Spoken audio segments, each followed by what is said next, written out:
Hi everybody, and welcome to my 3-part introductory video on the dark web. Today I'll be covering quite a few things. First, we'll begin by discussing the differences between the deep and dark web. After that, I'm going to cover how the dark web, predominantly Tor in this video, is used, a brief history on how it was created, an introduction to one of the more famous events associated with it, and finally both a low and somewhat high-level analysis on how Tor is configured, how traffic travels through it, how encryption works within it, and how all of this differs from the open web. I'll also explain why darknets like Tor are not 100% anonymous, and how the anonymity of criminals and other users can be and has been compromised in the past.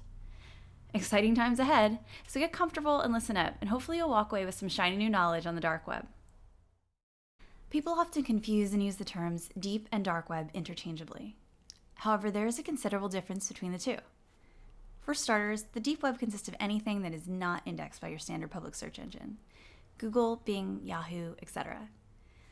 The data accessible via these mediums lives on what is known as the open or visible web. That thing many of us access every day. However, the deep web is very different. In general, the information found here is not nearly as nefarious or as exciting as it may sound, or what people tend to think.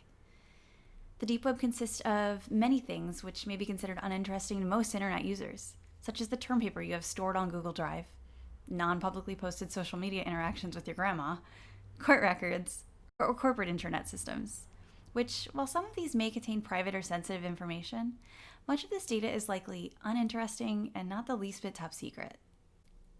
The deep web isn't some mysterious passageway like the wardrobe into Narnia, but designed to keep people out. There simply is no need to index or make much of this type of information public-facing. For example, databases also live on the deep web. Many of the websites you access on a daily basis likely utilize some sort of database to organize information.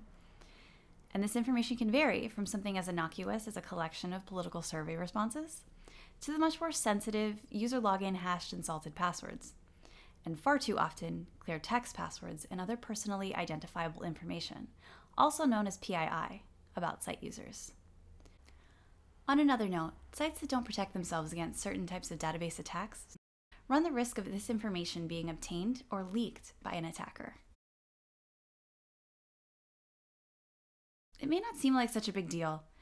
Databases, Facebook messages, court records. How much could there really be that we aren't seeing? A lot. In fact, the deep web is estimated to be over 500 times the size of the open internet. That is a lot of data.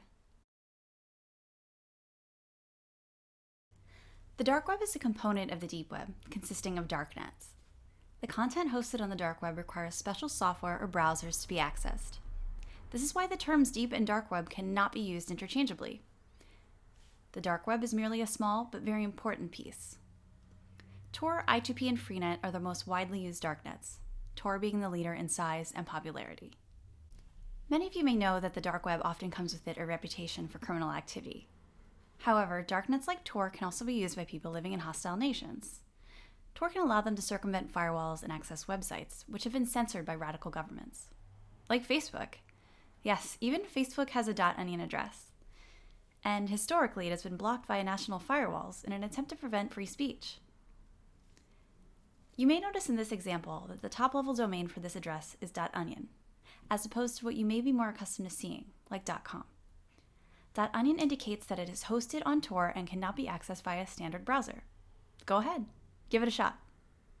The recent domains known as hidden services on Tor and in .onion is a direct result of the system's history. Initially developed in the mid-1990s by the United States Navy for internal government communications, the Tor project was originally known as Tor, but in all caps, or the Onion router, as a result of its configuration. Traffic is concealed in a few layers of encryption which are stripped as it travels from node to node. Get it?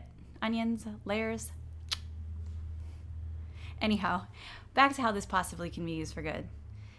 In addition to free speech, the dark web can also be used by those who need access to information about AIDS, birth control, or other content that may be considered taboo and is also blocked in heavily religious or traditional nations.